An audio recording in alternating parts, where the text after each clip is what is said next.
बहुत शुक्रिया साथी। मुझे पता नहीं था कि बोला गया था कि फोटो ऑप चल रहा था स्याही का, और पहला ही विजुअल ये था, मुझे देख करके हंसी आ गई, क्योंकि जहां पर उन्हें लगा था कि वो स्याही फेंकेंगे किसी एक स्टूडेंट पे जो प्रोटेस्ट में शामिल थे, उनके खिलाफ जो हो रहा था उस प्रोटेस्ट में, तो लोग डर जाएंगे, लोगों को लगेगा अरे बाप रे, सड़क पे नहीं निकलना है वरना पता नहीं कौन हमारे ऊपर कहीं स्याही फेंक देगा। उन्हें क्या मालूम था कि रांची में ये हुआ था। रांची से हजारों किलोमीटर दूर सिर्फ कुछ ही दिन बाद एक हॉल भरा हुआ रहेगा 2000 लोगों से, जिस हॉल में लोगों ने अपने गालों पे, अपने शरीर पे, अपने कपड़ों पे स्याही का स्टिकर लगाया होगा। इतनी हंसने की बात है ये, वो लोग शायद ये देखेंगे तो सोचेंगे कि ये भी उल्टा पड़ गया, जैसे 20 तारीख का हिंसा और स्टेट रिप्रेशन उन्हें उल्टा पड़ गया था।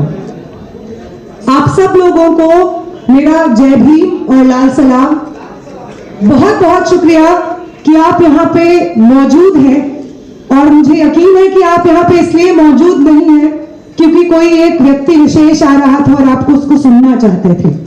आप यहाँ पे इसलिए मौजूद हैं क्योंकि पिछले कुछ दिनों में इस देश के नौजवानों ने, छात्रों ने इस देश को बहुत उम्मीद दी है, और उसी उम्मीद में से एक इंसान मैं हूं, और उस उम्मीद को जिंदा रखने के लिए आप यहाँ पे मौजूद हैं, क्योंकि आप इस चीज को दर्ज करना चाहते हैं कि इतिहास जब लिखा जाएगा और उसमें काउंटिंग हो रही होगी कि कौन लोग वो थे जो इतिहास के सही पक्ष में खड़े थे, कौन लोग वो थे जो जुल्म के खिलाफ जब आम लोग संघर्ष कर रहे थे तो वो मैदान में उतरे थे। तो मैं जानती हूं आप यहाँ पे इसलिए बैठे हैं क्योंकि आप चाहते हैं कि नागपुर की आम जनता की काउंटिंग उस गिनती में हो जो लोग जिंदा थे, जुल्म के खिलाफ लड़ रहे थे, संघर्ष कर रहे थे, जिन्होंने लड़ने वाले को अकेले नहीं रहने दिया, आप उनमें गिनाए जाना चाहते हैं, इसलिए आप यहाँ पे मौजूद हैं।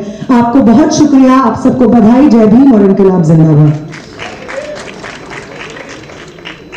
सबसे पहले यहाँ पे जो स्टूडेंट्स मौजूद हैं जो इस वक्त अपने हॉस्टल्स के लिए संघर्ष कर रहे हैं, उन स्टूडेंट्स को इस मंच से मैं सॉलिडारिटी पेश करना चाहती हूँ। इस देश में अलग अलग समाज को, अलग अलग हिस्सों को अलग अलग लेबल्स पकड़ा दिए गए हैं। जो भी सत्ता के खिलाफ बोलेगा एंटी नेशनल होगा, देशद्रोही होगा, पाकिस्तानी होगा, आईएसआई एजेंट होगा। 17 साल का वेदांत जो सीबीएसई के एग्जाम के बाद जो मिसमैनेजमेंट होता है, जब वो सोशल मीडिया पे अपनी आंसर शीट दिखा करके कहता है कि ये तो मेरी आंसर शीट नहीं है, ये हैंडराइटिंग मेरी नहीं है, तो उसको ये बीजेपी के लोग, आरएसएस के लोग पाकिस्तानी कहते हैं। आज जब ये आदिवासी स्टूडेंट्स यहाँ पे महाराष्ट्र के अलग अलग जिलों में प्रोटेस्ट करने के लिए बैठे हैं ताकि सम्मानजनक रूप से हॉस्टल्स और आश्रम में उनको जगह मिले, खाने की व्यवस्था हो, स्वास्थ्य की व्यवस्था हो, तो तब हम देखते हैं कि उनको अर्बन नक्सल जैसी चीजों से नवाजा जाता है। वो विदर्भ, जिस विदर्भ में विकास करने के वादे से सरकार में आते हैं ये लोग, उस विदर्भ में अनप्रेसिडेंटेड स्टैटिस्टिक्स है फार्मर सुसाइड के। उस विदर्भ में आदिवासी स्टूडेंट्स मजबूर हैं पिछले 14 दिनों से बारिश में खुली छत के नीचे प्रोटेस्ट करने के लिए। उस विदर्भ में जब आदिवासी महिलाएं, आदिवासी लड़कियां, स्टूडेंट्स हॉस्टल्स में छुट्टियों के बाद आती हैं तो उन्हें कंपल्सरी प्रेगनेंसी टेस्ट करवाया जाता है। उस विदर्भ में जानबूझ करके आश्रमों को, हॉस्टल्स को शहर से आइसोलेटेड रखा जाता है ताकि वहां पे जिस तरीके का बर्ताव वहां के स्टूडेंट्स के साथ होता है वो किसी की नजर में ना आए, वो नजरअंदाज हो जाए। तो उस विदर्भ में जिसमें ये नागपुर शहर आता है, जिसे क्लेम करते हैं वो अपने बर्थ प्लेस के नाम से, उस नागपुर में खड़े होकर के भाजपा के अनपॉपुलर होने का सबूत देने के लिए आप सबको बहुत बहुत बहुत बधाई। पिछले कुछ महीनों में भाजपा ने कल्पना नहीं की होगी कि वो यंग लोगों के बीच कितने अनपॉपुलर हो जाएंगे। और ये जो लैक ऑफ पॉपुलैरिटी है, इस लैक ऑफ पॉपुलैरिटी के लिए वो हमें जिम्मेदार ठहराते हैं। हम इस जिम्मेदारी को सर आंखों पे रखते हैं। आप बिल्कुल सही समझते हैं, इस देश के स्टूडेंट्स, इस देश के युवा आपको सत्ता में नहीं देखना चाहते हैं। आपने 1 दशक से ज्यादा इस देश पे राज किया और इस देश में अनएम्प्लॉयमेंट को अंग्रेजी हुकूमत की दर पर पहुंचा दिया। इस 1 दशक में आपने गरीब और अमीर के बीच की खाई को अंग्रेजी हुकूमत के दर पर पहुंचा दिया। आप आए थे विकास का वादा करते हुए और आज सत्ता में बैठे लोगों के अलावा किसी का विकास इस देश में नहीं हो रहा है। इस 1 दशक की जवाबदेही आपसे इस देश के छात्र और नौजवान आज मांग रहे हैं और इसकी जवाबदेही आपको देनी होगी। ये जो मीटिंग हम कर रहे हैं, प्रोग्राम हम कर रहे हैं, इसका थीम है सब याद रखा जाए। तो क्या याद रखेंगे हम? क्या 20 तारीख को जो हिंसा हुई है सिर्फ उस हिंसा को याद रखना है हमें, या पिछले 1 दशक से हिंदुस्तान में जो बीत रहा है उसे भी याद रखेंगे हम? क्या हम याद रखेंगे कि 2016 में रोहित वेमुला की सांस्थानिक हत्या के बाद रोहित वेमुला की मदर राधिका अम्मा को भाजपा की सरकार सड़कों पे घसीट करके अपनी जाति प्रूव करने के लिए बार बार उकसाती है? क्या हम इस चीज को याद रखेंगे? क्या हम याद रखेंगे कि जब हैदराबाद सेंट्रल यूनिवर्सिटी के स्टूडेंट्स जातीय भेदभाव के खिलाफ रोहित एक्ट की मांग कर रहे थे, तो यही भाजपा की पुलिस और सिक्योरिटी फोर्सेस ने उन स्टूडेंट्स के सर अपनी लाठियों से खोल के रख दिए? क्या हम ये याद रखेंगे कि नहीं रखेंगे? इसकी जवाबदेही, इसका जवाब आज आप हमें दीजिए।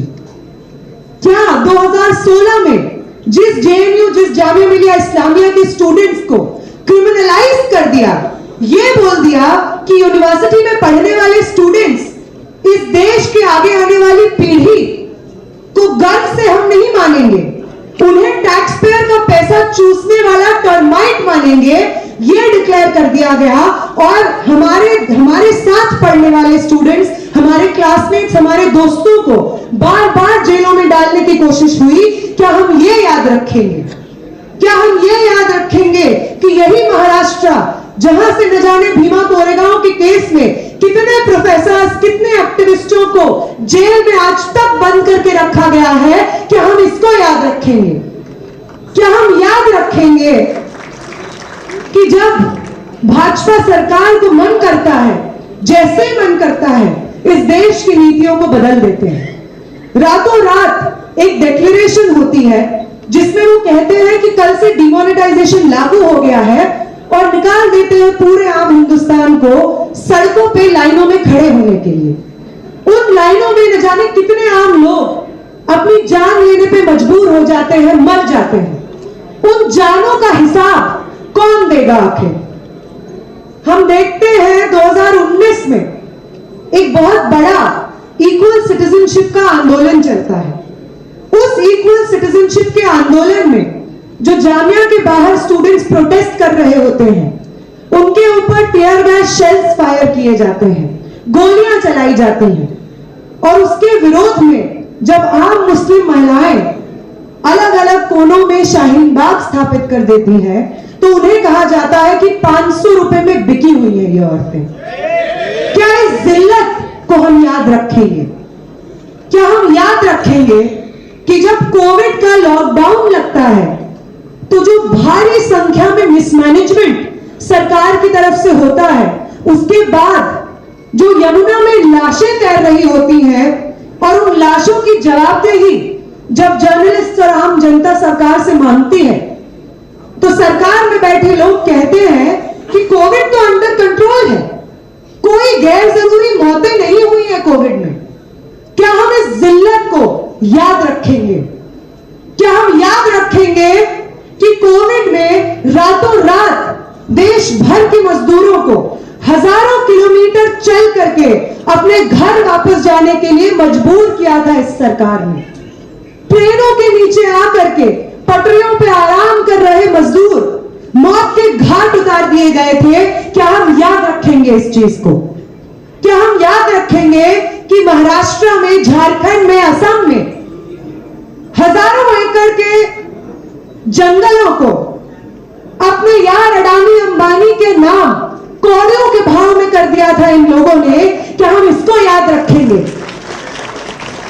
क्या याद रखेंगे हम कि एक्सट्रीमिस्ट एक्टिविटी को खत्म करने के नाम पे आम आदिवासियों पे गढ़चिरौली में, झारखंड में, छत्तीसगढ़ में जिस तरीके की बर्बरता और हिंसा बरसाते हैं ये लोग, क्या हम याद रखेंगे उस हिंसा को, उस इंडिग्निटी को जो उन आदिवासी लोगों पे होती है?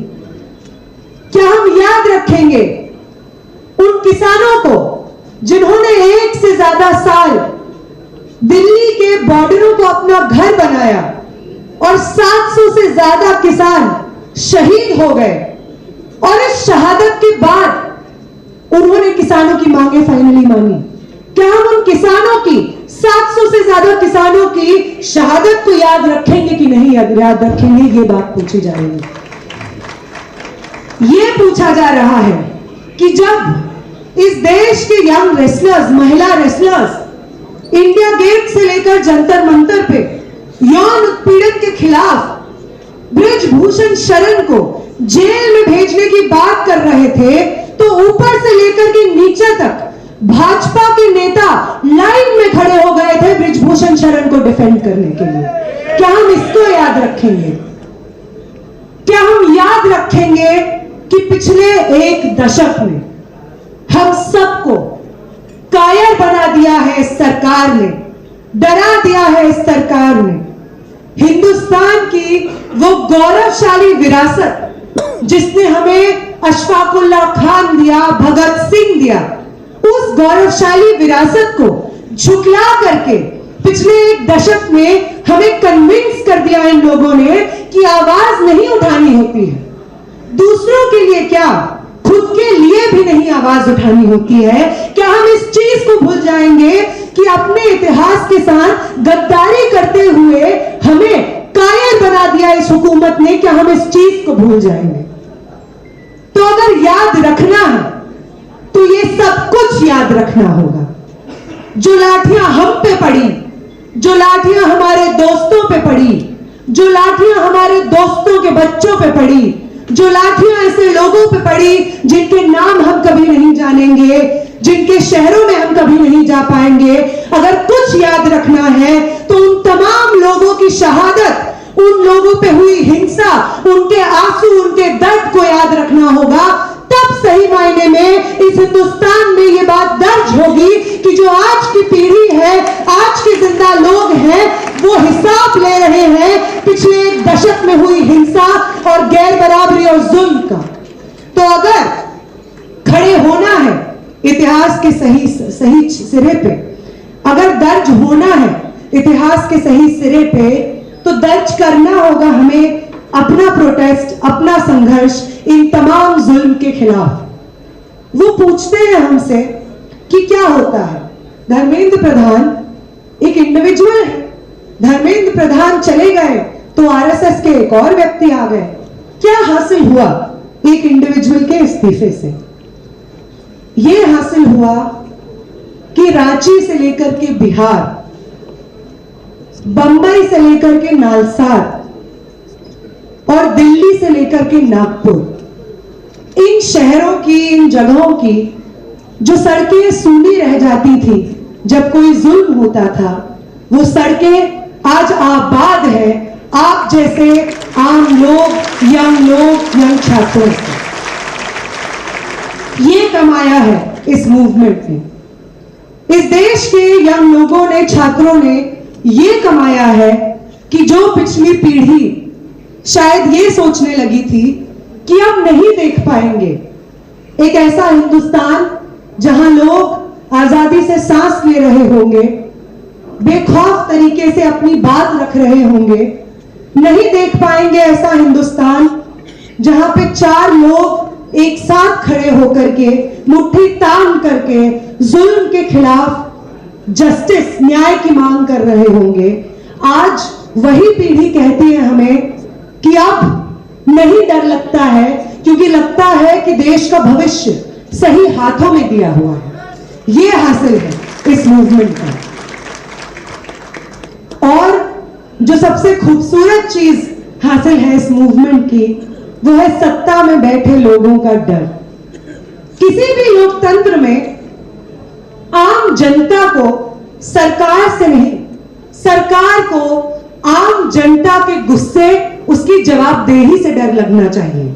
और आज ये डर भाजपा और आरएसएस के दिलों में घर कर बैठा है। इससे ज्यादा खूबसूरत बात इस मूवमेंट के लिए कोई नहीं हो सकती। वो अमित शाह जो इस देश के हर कोने में घूम करके दलितों के खिलाफ, मुसलमानों के खिलाफ, महिलाओं के खिलाफ जहर उगलते थे, वो अमित शाह धर्मेंद्र प्रधान के इस्तीफे के बाद पार्लियामेंट में अपनी शक्ल नहीं दिखा पाए हैं। ये विक्ट्री है इस मूवमेंट की।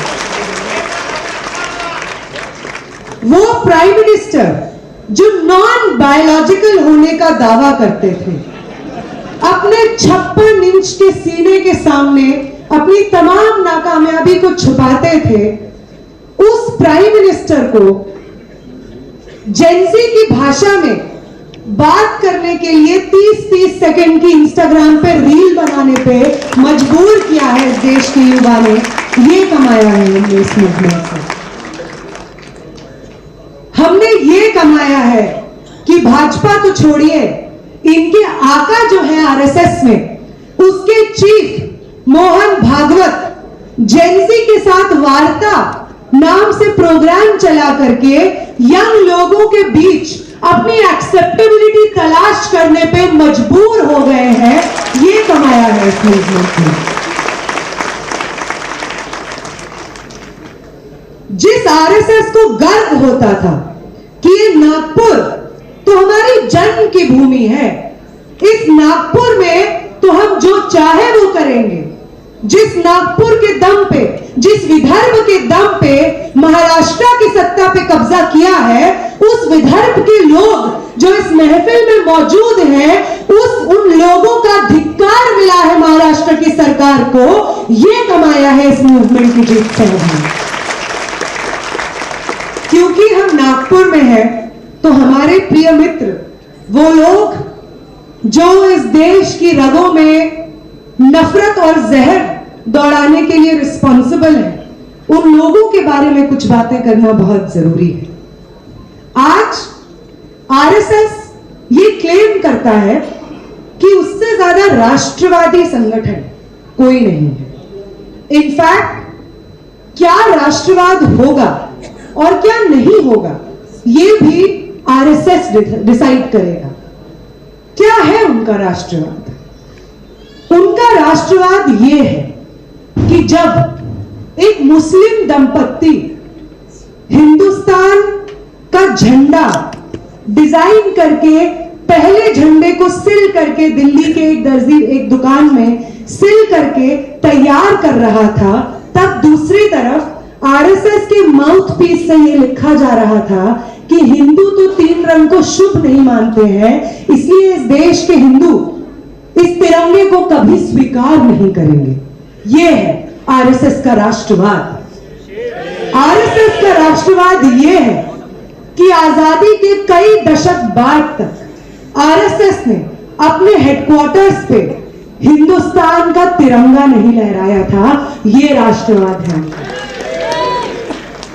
ये राष्ट्रवाद है आरएसएस का कि जब 17 साल के खुदीराम बोस, 23 साल के Bhagat Singh Hindustan Socialist Republican Association के यंग रेवोल्यूशनरी नौजवान इस देश की आजादी के लिए खुशी खुशी अपनी जान कुर्बान करने के लिए तैयार हो रहे थे, इस देश की सड़कों को आबाद कर रहे थे, तब ये आरएसएस के लोग नौजवानों और छात्रों को कह रहे थे कि आओ हमारी शाखों की लाइनों में शामिल हो, क्योंकि अंग्रेजी हुकूमत को हराना हमारा एजेंडा नहीं है, मुगल सल्तनत को हमने हरा दिया है, वही हमारी जीत है। ये राष्ट्रवाद है इनका, ये राष्ट्रवाद है इनका कि अपने इनके आइडियोलॉग्स जिनको आज ये गर्व से प्रोक्लेम करते हैं, जब हिंदुस्तान की आम जनता गोलियां खा रही थी अंग्रेजी हुकूमत से, जब जलियांवाला बाग में न जाने कितने हिंदुस्तानी शहीद हो रहे थे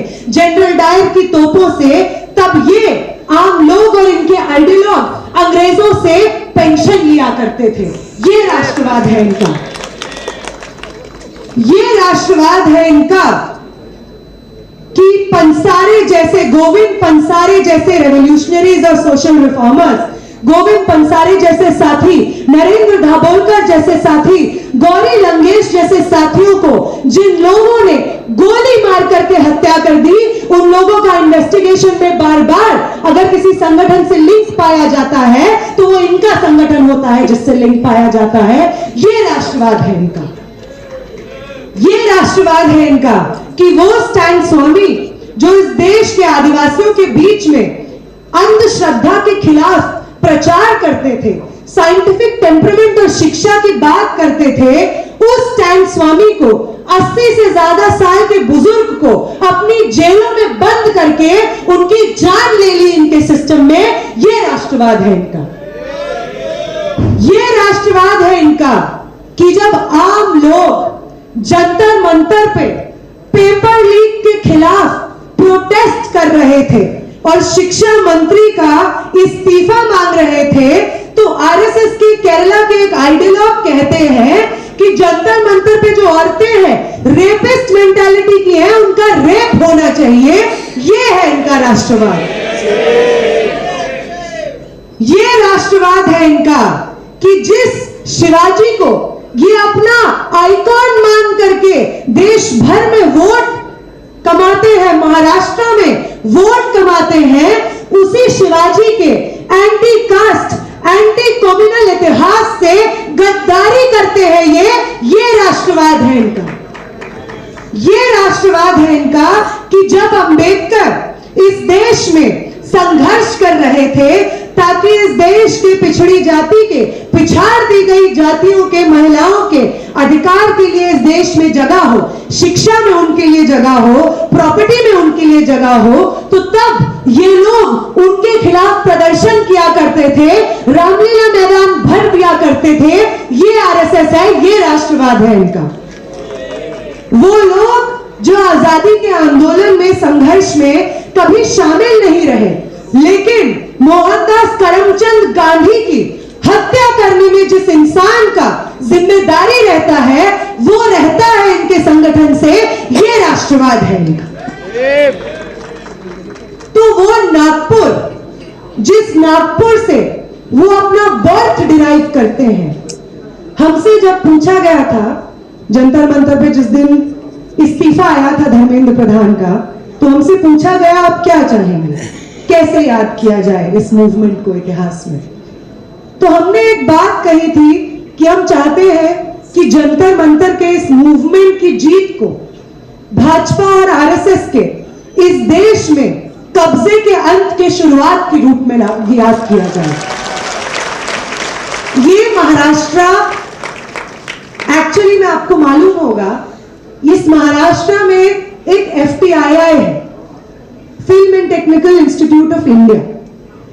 इस इंस्टीट्यूट से भाजपा सरकार के खिलाफ पहला स्टूडेंट मूवमेंट लड़ा गया था, और इसी महाराष्ट्र से, जहां से भाजपा सरकार के खिलाफ पहला छात्र आंदोलन हुआ, मैं आप सब से ये उम्मीद करती हूं, अपील करती हूं कि इसी महाराष्ट्र में भाजपा सरकार के अंत के लिए भी आंदोलन, यहीं से उसका आह्वान हो।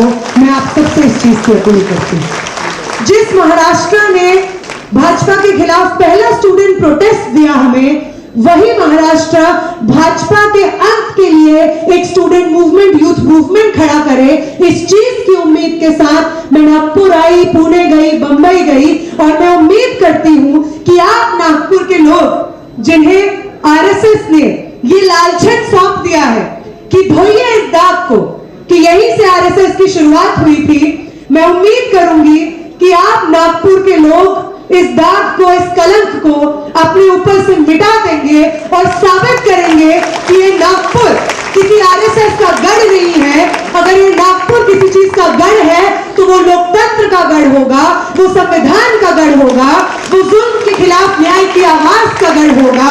अगर वो किसी चीज का गढ़ होगा तो हमारे आजादी के आंदोलन के सबसे खूबसूरत मूल्यों का गढ़ होगा। ये आप प्रूव करिए आगे आने वाले सालों में, ये यही उम्मीद करूंगी।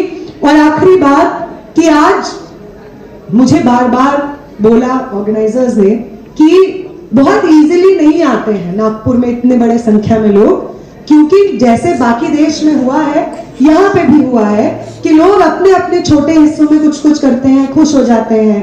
साथ में आने में बहुत खतरा भी है, डर भी है, और जो आज के समय में जिस चीज से हम सब ग्रसित होते हैं कि हम आपसे ज्यादा क्रांतिकारी हैं तो हम आपके साथ क्यों आए। तो ये समय एक दूसरे को खुद से बेहतर प्रूव करने का नहीं है, हम लोग साथ में कितना बेहतर संघर्ष कर सकते हैं उसको प्रूव करने का भी है। तो अगर आप सब साथ आए हैं इस मूवमेंट में, इस मोमेंट पे, तो आने वाले समय में यही नागपुर वो जगह बने जहां से हम लोग एक ऐसे छात्र आंदोलन की, एक ऐसे यूथ मूवमेंट की कल्पना कर सके जहां पे स्टूडेंट्स के पास डिग्निफाइड एजुकेशन हो, डिग्निफाइड एम्प्लॉयमेंट हो, एक डिग्निफाइड जिंदगी हो। इस चीज की मैं उम्मीद करूंगी और आगे आने वाले समय में ये जो मूवमेंट है, ये जो महफिल है, जहां पे सातों रंग, इंद्रधनुष के सातों रंग के लोग साथ आए हैं, इसी तरीके से आप लोग साथ आते रहें, क्योंकि ये जो सेंस ऑफ सॉलिडारिटी आज हमें महसूस हो रही है, ये सेंस ऑफ सॉलिडारिटी को बचाए रखना बहुत जरूरी है, क्योंकि यही सेंस ऑफ सॉलिडारिटी तोड़ करके इतने लंबे समय से उन्होंने हिंदुस्तान पे राज किया।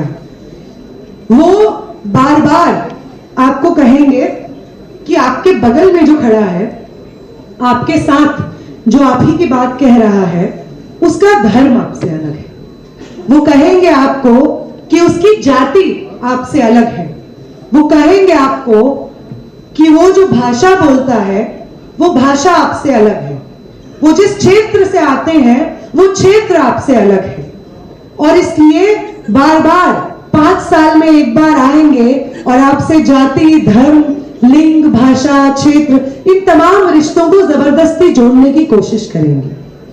वो जब जब आपको बांटने की कोशिश करें, आपको ये बताने की कोशिश करें कि आप एक दूसरे से अलग कैसे हैं, आप बार बार उन्हें ये बात याद दिलाइए कि ये हिंदुस्तान किसी एक मैं से नहीं बनता है, ये Hindustan we the people of India से बनता है।